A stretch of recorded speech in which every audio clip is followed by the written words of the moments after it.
à la Françafrique autour d'un seul homme puissant et fort. moom ci Diomaye sax vite fait laataa ñu jàll ci d'autres points war na def tournée économique war ko tàmbalee Casamance plan Diomaye pour la Casamance. mu xaw susciter polémique ak débat noo jàngatee tey tournée économique boobu nga xam ne Diomaye war na ko tàmbali ca Casamance pourquoi le choix ñu war ko tàmbali ca Casamance lan moo ci ay retombées lan lañ ci jublu waaye de l'autre côté ay critiques tàmbali naa am par rapport ak agenda googu noonu ñu des ci Diomaye ba tey nga jàngatal ñu situation googu.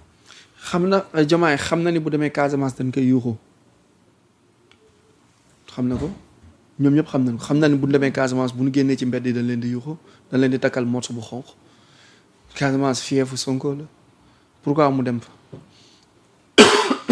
mais tournée économique. lu tax njëkkeewul Ziguinchor lu tax njëkkeewul Saint-Louis Kolda Kaolack Thiès pourquoi mu commencé Ziguinchor. État gouvernement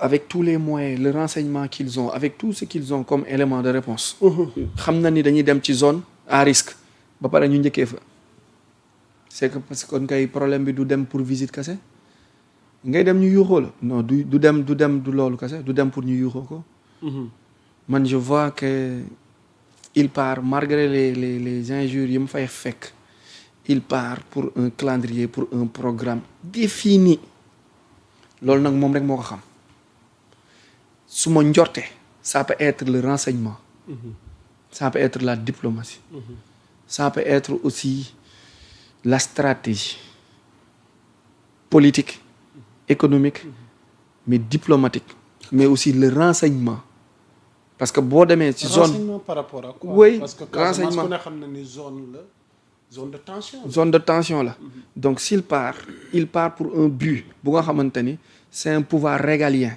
mais pour un but précis bu nga xamante ni moom rek lay moom mooy rendre boppam compte wala bokk li mu fa soxla moom moo ko mën a defal boppam soxlawul intermédiaire moo tax ma ni c'est un renseignement.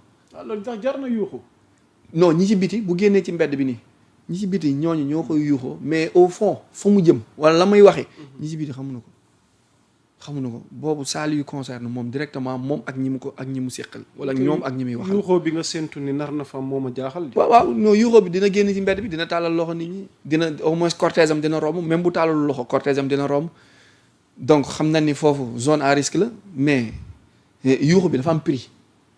dafa am prix waaw le prix boobu mooy wax mooy le renseignement et c'est très stratégique aussi attendons de voir après visite bi. kon Casamance gi ay enjeu kese. ay enjeu la dem bi mu dem Casamance du ay caaxaan de c'est très stratégique il est très bien entouré et conseillé aussi sur un plan défini avec un cahier de charge bu mu pointu bu nga xamante ni moom la fay defi moom lay wuti ji.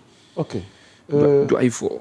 Diomaye jooju dafa am débat gu posé wu fan yi mooy du ñu seetlu dafa nekk ci benn silence boo xam ne finalement c'est devenu intriguant parce que li crise bi di am yépp coow li benn camp la booy soo Diomaye ay soutien wala coalition bi mais moom en personne Arona Niang déggaguñu ko ba tey officiellement mu reveniraat ci li nga xamante ni moom moo waral coow li tekkaaral Diomaye ji ñu seetlu ban décryptage lañ ci mën a def. c'est une stratégie de communication suivie d'un plan de com bi mu nekk di dérouler fii on a tendance à aimer le plus faible. On a tendance à aimer le plus faible, mais on a tendance aussi à supporter celui qui supporte plus les injures et qui parle moins. On a tendance à plus aimer, finalité bi laa wax de, à la personne victime, à celui qu'on appelle poli, yaru, dafa muñ, day utiliser silence, dañ koy saaga rek. C'est une stratégie de communication qui va donner ses fruits dans le temps et dans le futur proche. Parce que Sonko sax am na benn jour mu ko doon wax ci discours am mu naan dem ngeen ba naan man maa bon moom moo baax te loolu mën na bañ a demee noonu parce que moom dafa noppi te noppi boobu mu noppi xamuñu lan moo nekk ci ginnaaw ak lan lay wax ak lan lay jëf ak lan lay def. mais masse bi li mu observé mooy kii mooy wax kii mooy critiquer kii moo noppi donc kii ñi ngi koy saaga mu noppi léegi la masse a tendance à se mettre dans le côté des plus faibles moo tax man la progressivement que les injures s'augmente autour de lui, progressivement on fait son nom. et progressivement il deviendra quelqu'un d'ici 2027 2029. ok mais Arona dafa am loo xamante ne xam naa li ñu dese ci waxtu bëriwul. balaa ñuy yëkkati jotaay waxtaan wi lu am la waaye xëy na mi ngi commencé jël ampleur ci géopolitique li ñuy dugg actualité internationale. ci Trump laa jëm. ndakate Arona Trump dafa am lu ñuy tuddee la carte d'or Trump. bi nga xamante ni c'est un projet de visa d'investisseur menant à un permis de séjour aux États-Unis annoncé par le président américain Donald Trump. Ce dispositif permettrait aux investisseurs d'obtenir rapidement la résidence et la citoyenneté en échange d'un don d'au moins $1 million au gouvernement. yaa Moussa Camara mi yor $1 million xobet bu ko neexee tey mu dem soumissionné ji pour am carte googu te bu amee carte gi dinañ ko jox mu dëkk te bu toppee procédure yi dina dem ba doon citoyen américain mais liñ ci visé mooy dans la logique d'une immigration choisie et que ñu am ay étrangers yi ñuy indil xaalis di ñu indil maanaam li nga xamante ni luy yokk suñuy ressources que ay étrangers yi nga xamante ni vraiment ñoom dañuy ñëw ak zéro bëgg fi yóbbaale dara. Arona lii nga ñu nëbbante yow it waxoon na ko foo ko teg lékkee fi mu ne nii $1 million nag du caaxaan. 500 millions francs CFA. mais Trump wala 650 millions. xalaat yi xeetu xalaat yi nu mu demee noonu Arona. ok explique-nous qu'est-ce qui se passe. bon Trump. il communique sur deux angles. il communique sur deux angles. benn bi day def li ñuy wax move contre move c'est une communication qui n'est pas réelle mais pour attirer l'attention de beaucoup pour détourner l'intention et l'attention pour que mu mën a jaar ci leneen. mooy sa première forme de communication puissante bi mu yor. mais beneen bi moom il est entouré par le lobby et il n'est pas financé par le lobby. parfois pour voter ko projet de budget de loi yi bu gañewul congrès bi wala sénat bi pour yenn projet yi du mën a jàll. par exemple je te donne un exemple ci xaalisu boppam la tabaxee mur bi séparé Mexique ak États-Unis mur en fer. en bronze xaw ma en aluminium la tabax. ba pare gas ko non seulement gasu ko sur 1 mètre fondement bi mais da ko gas sur des dizaines de mètres ci suuf parce que mexicains yi dañ doon gas. dañ doon gas di dugg.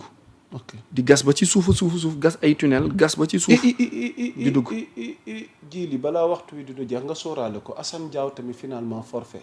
forfait donc Ilay Camara lañ ne woon moom it. léegi dooli nañ ci Assane. voilà ji li merci beaucoup. loxoy Fabregas génn ci Ilay nga ne loxo kan. loxoy Fabregas. xale yi yeggalit ci Trump après ñu ñëw ci forfait bi. donc ma ni Trump il communique sur dafay def benn communication boo xam ne daf ko accès si ñaari vision benn bi en diplomatie. wala en géostratégie moom la ñuy wax move contre move. c'est une communication souvent appelée faux drapeau c'est une communication bu nga xamante ne la nga fay wax ñoru la mais la nga fay jublu mooy détourner intention ak attention ñi nga xamante ni soit ñooy say adversaire wala ñi nga xamante ni ñoo lay topp pour mu mën la permettre nga focus ci li nga bëgg a def le temps que ñoom ñuy ñëw fekk ñi ngi topp ci à la une yi médias yeeg télé yi di spéculer ci loolu yow nga def détournement nekk ci lee mooy bu jiitu. beneen bi mooy moom il s'autofinance sur pas mal de projets yi nga xamante ni mi ngi nekk di ko def sur sa lutte contre le lobbying bi nga xamante ni le mouvement ak tout le programme satanisme là bi nga xamante ni moo porté États-Unis et le reste du monde moom dafa nekk di defante ak ñoom maintenant defante boobu muy defante ak ñoom parfois à partir de ses propres moyens de ses propres dépenses sa propre poche si lay génnee pour mën a def lu nga xamante ni combat boobu lay mën nekk di mëne exemple mooy mur dafa séparer frontière u Mexique ak États-Unis ci xaalis boppam parce que dafa yóbbu projet bi congrès bi kenn voté wu ko mu jël ci xaalisam tabax mur bu nga xamante ni frontière bi amatul benn mexicain bu wala panamien wala ñu diggee Honduras